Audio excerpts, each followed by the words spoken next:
Bueno, vamos a presentar la siguiente charla. El amigo Carlos Lobato va a hablar de la didáctica de Juego de Tronos. Juro que este año las charlas no están patrocinadas por HBO ni ninguna productora.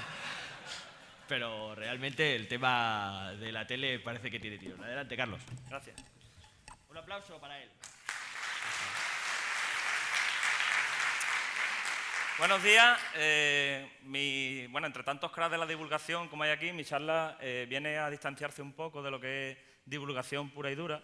Y yo lo que pretendo contaros es cómo utilizar la saga de Canción de Hielo y Fuego y la serie derivada de esta, Juego de Tronos, para, de forma didáctica en las aulas, para motivar o enganchar a los alumnos con los que trabajamos en secundaria, en ESO y bachillerato. Bueno, soy consciente de que la edad de los alumnos quizás no es la más apropiada para este tipo de series, pero no es cuestión de que lean todos los libros o de que vean toda la serie, sino de seleccionar fragmentos o de escoger imágenes o trocitos de la serie para utilizarlos en lo que queremos explicar. Y comienzo, la inspiración me vino con esta viñeta de Ned Stark resolviendo un pequeño problema de genética, a raíz de la cual pues yo redacté una serie de 10 problemas que publiqué en Nauka y que trabajé con mis alumnos de segundo de bachillerato para explicar genética. La introducción que hice al tema de genética fue con un sencillo problema en el que planteaba cómo es posible que los hijos del rey Robert y la reina Cersei, que deberían de ser morenos, han salido rubios. Entonces les planteo este sencillo problema, les doy una serie de datos sobre la serie y ellos rápidamente se dan cuenta de que es que Robert no es el padre. El verdadero padre es el hermano de Cersei y, bueno, les resulta bastante más motivador, bastante más divertido que los típicos guisantes, aunque Ned Stark no está muy de acuerdo con ello. Bueno, a raíz de esto, pues planteo otra serie de problemas, por ejemplo, con las alturas de los personajes de la saga, problemas de genética cuantitativa, o puedo utilizar la acondroplasia de Tyrion Lannister, que es uno de los personajes más interesantes de la saga, que a pesar de su condición, de su enanismo, no tiene el papel del típico bufón de la corte, sino que es un personaje bastante profundo, con una frase muy potente, que por ejemplo algunas de ellas las tengo colgadas en las paredes de mi despacho de jefatura de estudio del instituto, y cuando llegan los alumnos se les llama mucho la atención verlas. Además, fijaos si es un tío inspirador, que inspiró hasta el que diseñó los chándal de la selección española olímpica en las últimas Olimpiadas. Bueno, continúo hablando del albinismo, pues utilizo el lobo huargo de John Nieves, que cumple todos los rasgos de un animal albino, con su pelaje blanco y su ojo rojo, aunque ahí no se ve bien.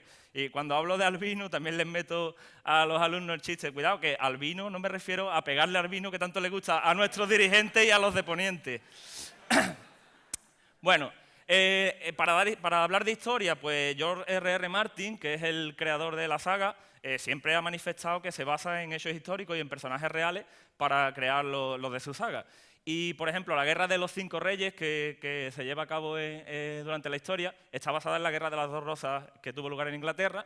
La de los Cinco Reyes enfrenta a las facciones de los Lannister y los Stark, la de las Dos Rosas a los Lancaster y los York. Incluso los colores de los blasones pues vienen un poco a coincidir.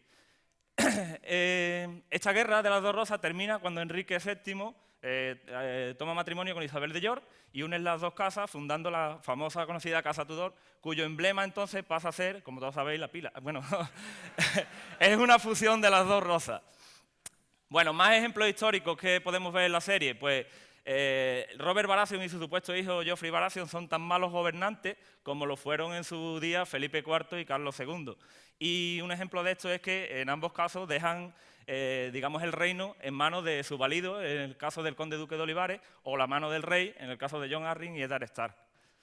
En cuanto a los hijos bastardos, a Robert Baratheon se le conocen en la serie varios hijos bastardos, entre ellos Gendry, que podéis ver ahí en la imagen, pero en este caso la realidad supera a la ficción y de Felipe IV se habla de que tuvo entre 30 y 60 hijos bastardos. Bueno, y actualmente en la Casa Real tenemos un personaje que yo creo que va a dar mucho que hablar, mucho juego, tanto para series de ficción como para la realidad. Bueno, otra similitud que podemos encontrar, pues la Guardia de la Noche sería más o menos similar a lo que eran los Caballeros Templarios, una orden de monjes guerreros que hacen voto de castidad y que tienen el acuerdo de no intervenir en los conflictos políticos que se desarrollan a su alrededor. Más ejemplos, pues los guerreros dothraki serían una reminiscencia de los hunos y los mongoles, ya que son guerreros que luchan a caballo, que tienen rasgos orientales y que eligen a sus líderes por el número de batallas que han ganado. De hecho, Khal Drogo está basado claramente en Gengis Khan. Este espectáculo de luces y colores que veis ahí es el fuego valirio que utiliza Tyrion Lannister para defender la capital del reino, Desembarco del Rey. Y podemos utilizarlo para explicar o para hacerle llegar a los alumnos lo que era el fuego griego que utilizaba el antiguo imperio bizantino, una mezcla de nafta, cal viva, azufre y nitrato. Pasamos a hablar de geografía. Pues el vasto reino de Poniente tiene muchos lugares que están basados en lugares reales. Por ejemplo, la ciudad de los banqueros bravos, con sus canales inundados, es una mezcla entre Brujas, Ámsterdam y Venecia, y tiene en su entrada un enorme titán de piedra que vendría a ser como el Coloso de Rodas. La ciudad antigua donde estudian los maestres, pues sería una especie de Alejandría, ya que cuenta con un faro y una enorme biblioteca. Y hablando de biología, que ya es el tema que yo domino, pues para ello utilizo los dragones de Daenerys Targaryen. Los dragones me valen para darle a conocer un montón de fauna interesante que toman el nombre de estos mitológicos animales, como reptiles, insectos, peces, invertebrados marinos, plantas. Y Daenerys Targaryen, al grito de Dracarys, consigue que sus dragones escupan fuego. Afortunadamente, en la realidad no hemos encontrado ningún animal que sea capaz de escupir fuego, pero sí que mediante una sencilla reacción química, algunos animales son capaces de producir luz, que quizás sería algo semejante. Es el fenómeno que conocemos como bioluminiscencia. El vuelo de los dragones, pues el vuelo de los dragones es muy parecido al vuelo de algunos animales reales como los quirópteros, gracias al patagio, que es esa membrana que tienen entre sus largos dedos. Los blasones de las distintas casas nobles pues, suelen presentar un montón de animales reales y ficticios que nos valen para introducir los distintos grupos en zoología, incluso para hablar de criaturas del pasado como los mamuts, los huros o los lobos huargos. Los lobos huargos ficticios en la serie podrían ser lobos gigantes reales, Canis dirus, que es la especie correspondiente al lobo gigante. Decapitaciones, voy rápido que no me da tiempo. Decapitaciones hay muchas en la serie y también nos vale para presentarle a los alumnos un reciente estudio muy interesante en el que unas planarias aprenden una serie de rutinas, se les corta la cabeza, después vuelven a regenerar la cabeza y siguen recordando esas rutinas que habían aprendido. Para hablar de medicina tenemos que seguirle rastro a los maestres. Los maestres tratan a personas que en la serie tienen enfermedades ficticias, pero que están basadas en enfermedades reales. Por ejemplo, la hija de Stannis Baratheon padece psoria gris, que es una mezcla entre psoriasis, lepra o un tipo de ictiosis. Robert Arryn padece la enfermedad de los temblores, que sería un tipo de convulsiones o epilepsia. La colerina sangrienta o yegua clara, que sufren muchos personajes en el quinto libro de la saga, pues sería la disentería, que produce la bacteria Shigella. Y aparecen un montón de psicópatas, como el entrañable Ramsay Nieve, que da para escribir un libro entero él solo. Para hablar de geología, los puñales de vidriagón que lleva la Guardia de la Noche, que no son más que puñales de obsidiana, o el acero valirio, que es una reminiscencia del acero de Damasco. Para hablar de física, nos vamos al muro en el norte, un enorme muro, una enorme construcción de bloques de hielo, unidos con un poco de magia, evidentemente, porque alcanza hasta los 200 metros de altura y la gravedad lo terminaría echando abajo, sería inviable en la vida real. De hecho, Martin se basa en el muro de Adriano, que tiene unos escasos 4 metros de altura, o la propia muralla china solo alcanza en sus máximos lugares 9 metros de altura.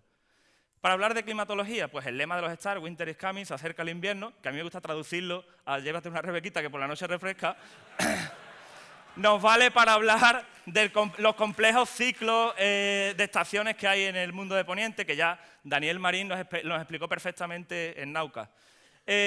Para hablar de química, pues esta tabla periódica de Juego de Tronos que me curré asignando a cada uno de los símbolos químicos el nombre de un personaje de Juego de Tronos, que da mucho juego en las clases porque nos permite establecer relación entre moléculas químicas y escenas de la saga. Por ejemplo, ahí tenéis el agua, o simplemente para representar la molécula de agua. Es otra forma de representarla. Bueno, tablas periódicas friki dan mucho juego. Esta es una de las que más me gusta y supongo que la mayoría la conocéis. Y ya voy terminando hablando de zombies. En la serie aparecen los espectros, un tipo de zombie, y también hay otro, no hay que confundirlo con los super zombies, que son los caminantes blancos, White Walkers, que conste que no he dicho Johnny Walker, White Walkers, que nos sirven para hablar de la zombificación desde el punto de vista científico. Por ejemplo, resumiéndolo mucho, para que una persona llegara a convertirse en un zombie, necesitaría sufrir daño en el lóbulo frontal y otro tipo de daños para caminar como hacen los zombies. Y hay una fórmula matemática, un estudio muy curioso, muy divertido, en el que te dice que, esta es la fórmula, te dice que para sobrevivir a un ataque zombie no vale con esconderse, sino que todos los que todavía no estamos infectados deberíamos salir a matar zombies, a cortarle la cabeza. Y ya para terminar, hay un montón de personajes en la saga que aparecen con barba. Me sirve también para mostrarle a los alumnos diversos estudios en los que habla de que la barba hace más atractivo a los hombres hacia las mujeres.